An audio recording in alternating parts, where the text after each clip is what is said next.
What's up, YouTube family?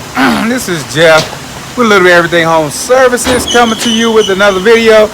I am out doing a PM on a cooling tower, and I figured I would have you tag along and check out a few things that I found wrong. Okay, family. So first thing, during the PM of this cooling tower, I noticed that the cooling tower fan is coming on and turning off intermediately, and there's a reason for that. Normally this thing just runs, but now the season is a little we're in fall going into winter and all that good stuff, and the building is empty basically.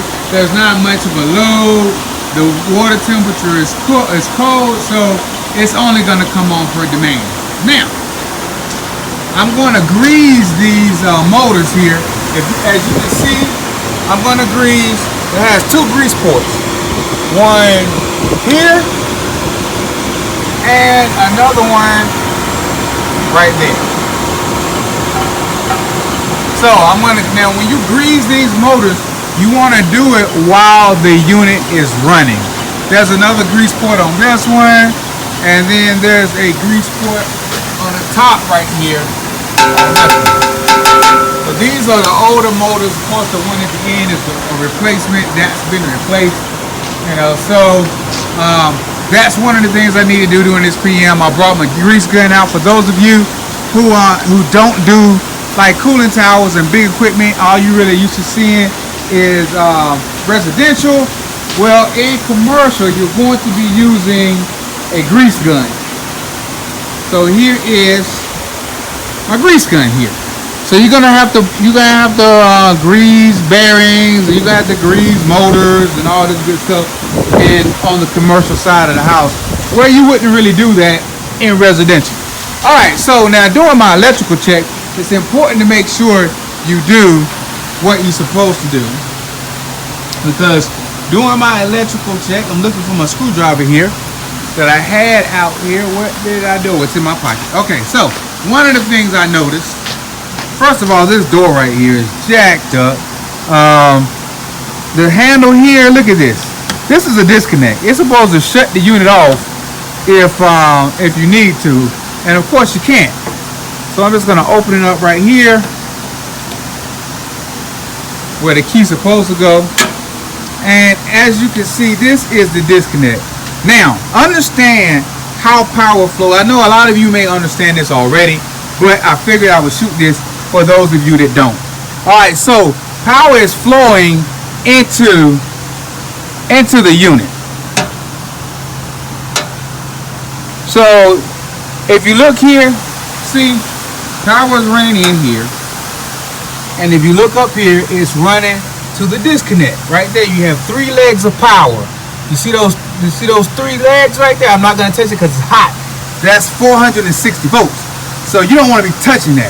You don't want to hurt yourself, so you got to be careful when you put your hands inside of here.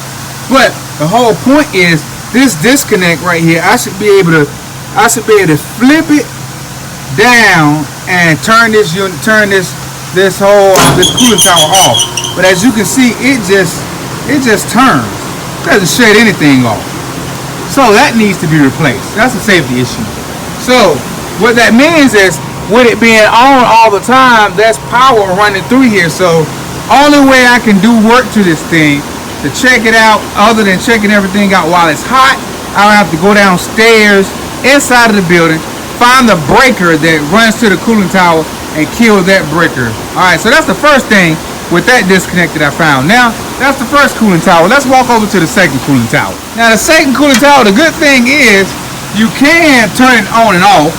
Here, you saw how it had the little silver piece sticking out, and that connects to the handle right here.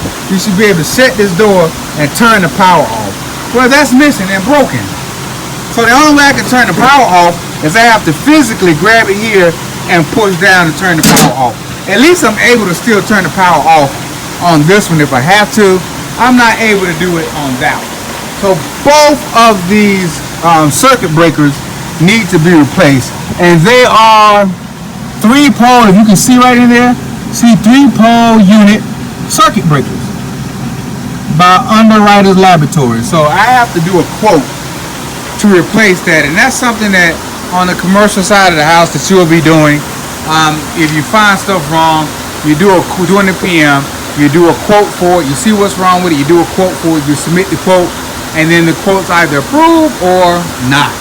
So I just want to shoot this quick video just to show you, and the purpose of the cooling tower is to that water flows through the unit, and it helps to absorb that heat and carry it back out and release it out the cooling tower. So anyway, I'm gonna grease these ports. You know what? I'll do it and let you see. It's very simple, but I'll let you check it out. All right, and like I said before, family, you want to grease these while the unit is running. Right now, the cooling tower is running. So what I'm going to do, I'm going to wipe off this old excess grease off here.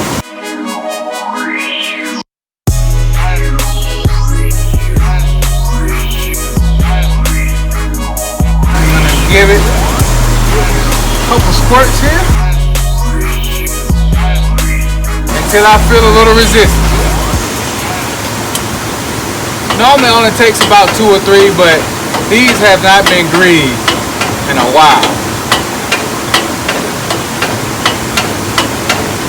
And I couldn't tell you how long before I took over the contract. That's why I put a couple squirts there, about 4 or 5, about 5. And it just did it in time because it just stopped. Now I'm going to wipe this excess off. And that's how you grease the motor, family. Told you it was very simple. Now I'm going to go through and grease the rest of these. I won't bore you and have you tag along while I'm doing that. I just wanted to show you, for those of you who have yet to have that opportunity to see anything like that, or just to kind of show you some of the things that you'll be doing on the commercial side of the house. All right, family, I want to thank you for taking the time to check out the video. I'll talk to you soon. Have a blessed day.